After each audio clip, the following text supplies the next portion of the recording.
Russia's full-scale invasion of Ukraine, the largest invasion of a neighboring country in Europe since World War II. The Russian military attacking from the south, the north, the east, taking out military installations and moving closer tonight on strategic cities. This evening, the Pentagon believes they could be closing in on the capital of Kyiv. Pentagon officials saying the Russians want to surround the city and, quote, decapitate the government. Tonight, President Biden laying the deaths, the carnage at Putin's feet, telling the American people today and the world that Putin is the aggressor. Putin chose this war, he said, and now he and his country will bear the consequences. All day today, the wrenching images of war, Russian military vehicles and tanks rolling through a Ukrainian checkpoint from Belarus. Images circulating online showing what appear to be Russian helicopters sweeping in during an assault on a military base about 20 miles outside the capital of Kyiv. Another concern tonight, Russian vehicles at Chernobyl nuclear site. The Russians are now in control of that nuclear plant, some 60 miles from Kyiv. Of course, the site of the world's worst nuclear disaster back in 1986, and where there are still vast amounts of dangerous nuclear waste entombed there. Despite Russian claims tonight, reports of some missiles striking civilian targets falling on this neighborhood near the capital. And in Ukraine's second largest city tonight, Ukrainians now taking shelter in the subways in Kharkiv. Parents with their children huddling underground now for safety. Some asking, what does Putin want? Still unclear why this is all happening. The scene at bus and train stations tonight, the desperate attempt to get to safety, and world leaders are already warning tonight of a refugee crisis now looming. President Biden meeting today with his national security team and a virtual meeting with G7 leaders. The president then addressing the American people on Russian banks, the sanctions tonight, and moves to limit exports to Russia. The president saying our allies are in full support of these new sanctions. Moments ago here, I spoke with Secretary of State Blinken. I asked him why not sanction Vladimir Putin himself? And what are they seeing right now around Kyiv? Does the Biden administration tonight believe the capital will fall in the next 24 hours? But we're going to begin tonight with our senior foreign correspondent Ian Pannell on the ground in Kyiv. Again tonight. Russia unleashing a brutal military assault on Ukraine, invading this vast nation from the north, south and east. The attacks seen in videos posted online from inside Ukraine. After bitter fighting, Russian forces now reportedly in control of Chernobyl, the destroyed nuclear plant just 60 miles from the capital Kyiv. US military sources say they believe the Russians are driving on Kyiv to surround and, quote, decapitate the government there. We saw fighter jets flying over the city this morning as emergency air raid sirens wailed.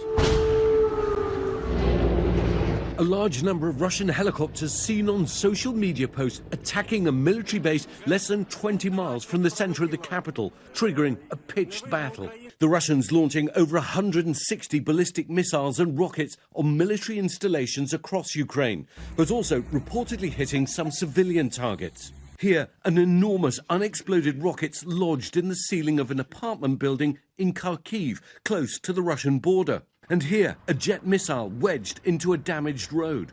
Intense fightings reported around Kharkiv, and thousands have been forced to shelter in the subways. Columns of Russian tanks and armoured vehicles are reported to be still pouring across the Ukrainian border tonight.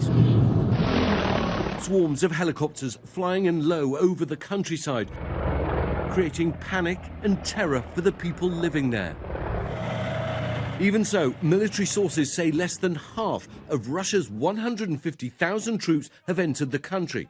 But they're now facing off against a Ukrainian army of 250,000, but that's less sophisticated and powerful. Europe hasn't seen an invasion of this size since World War II. Martial law's been declared across the country, and all men of fighting age and reservists are being mobilized. The capital's now under curfew, and like other major cities, roads were jammed today, with people trying to flee from the onslaught. There have been massive lines at gas stations, and residents desperate for cash are lining up for hours at ATMs. Three friends, all from Donbass in eastern Ukraine, in Maidan Square, where Ukraine turned its back on Russia in its 2014 revolution, showing support for their country. We are not afraid. We are ready to defend our country. Marichka Podolko is a morning news anchor in Ukraine. Tonight, her husband's at war and her children hiding in safety in the West. I think that's the worst scenario that we could expect. I never expected it to be so bad, but I never expected Ukraine to be so calm and strong. Шановні громадяни України. Ukraine's President Zelensky trying to rally his country tonight, but acknowledging their losses.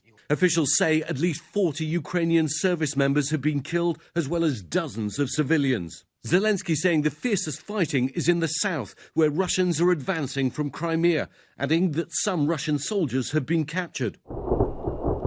Around the world, the Russian offensive is being condemned.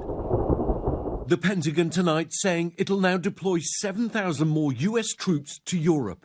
President Biden met with his national security team this morning and said the world will hold Russia accountable. Putin is the aggressor. Putin chose this war, and now he and his country will bear the consequences. But Biden didn't sanction Putin himself, choosing instead new penalties on 4 more Russian banks and some of the country's elite. Putin's claimed he has no intention of occupying Ukraine and warned other countries not to interfere, threatening retaliation the likes of which, quote, you've never experienced in your history. But tonight, as Russian forces try to push deeper into the heart of the country, the question is how far will Putin go and how long can the Ukrainians hold out? And so let's bring in Ian Panel from the Ukrainian capital again with us tonight. And Ian, I want to get to the news breaking as we're on the air tonight. President Zelensky speaking this evening, saying that Putin has made him a target. And what do we know about this ongoing battle outside Kyiv tonight? Yeah, that's right. President Zelensky saying that he is target number 1, his family now in hiding. And this battle is critical because it's only 20 miles northwest of the capital.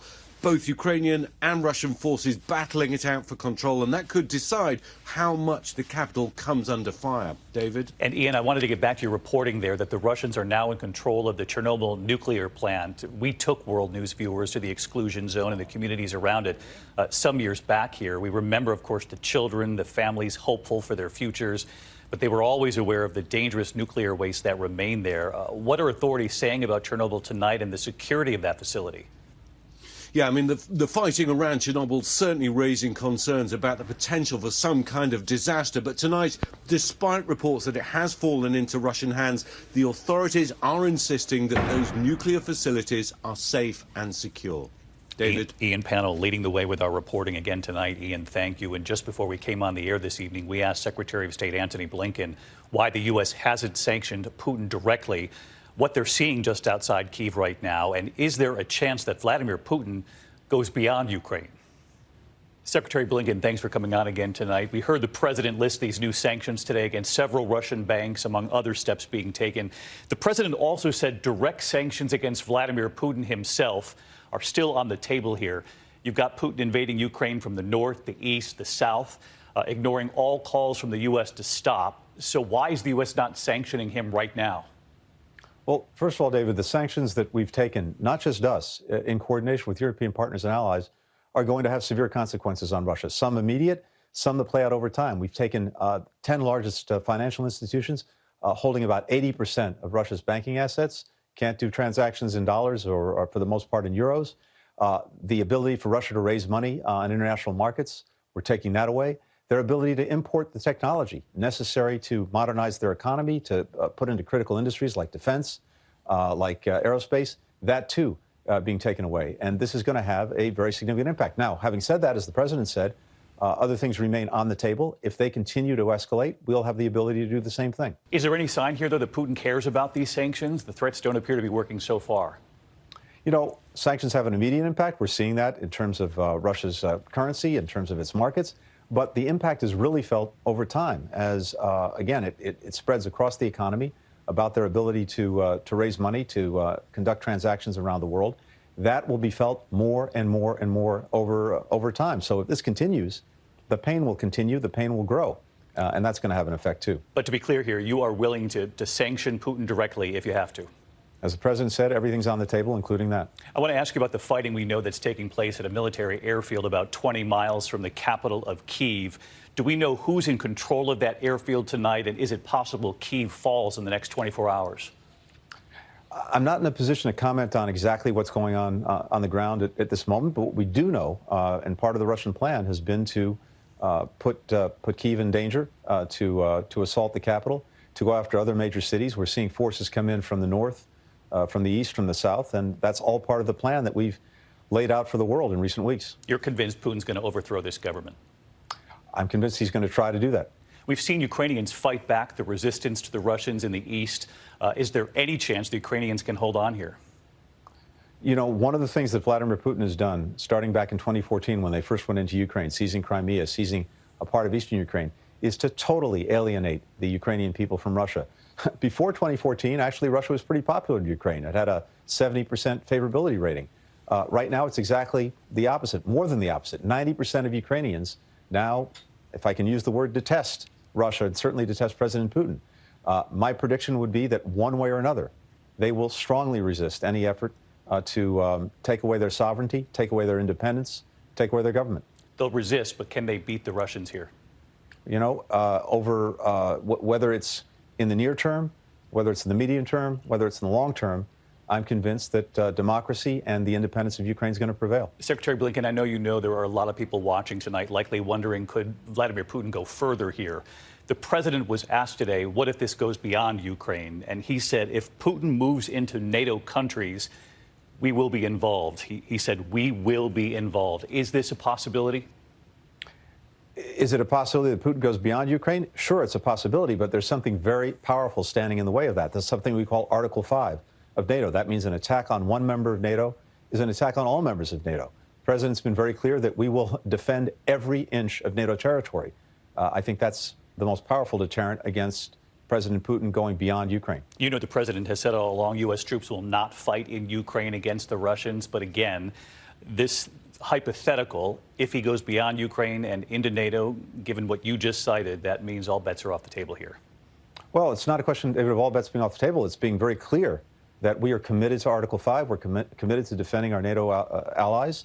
And if it comes to that, we'll do it. But right now, our focus is on Ukraine. Our focus is on trying to prevent President Putin from going even further. But it looks like he's going for everything he can get. And so we're doing what we said we would do all along. We're imposing massive costs. We're doing it with allies and partners. We're doing it together. We're doing it swiftly. And you've seen that already today. Secretary Blinken, we do appreciate your time again tonight. Thank you. Thanks, David. Good to be with you.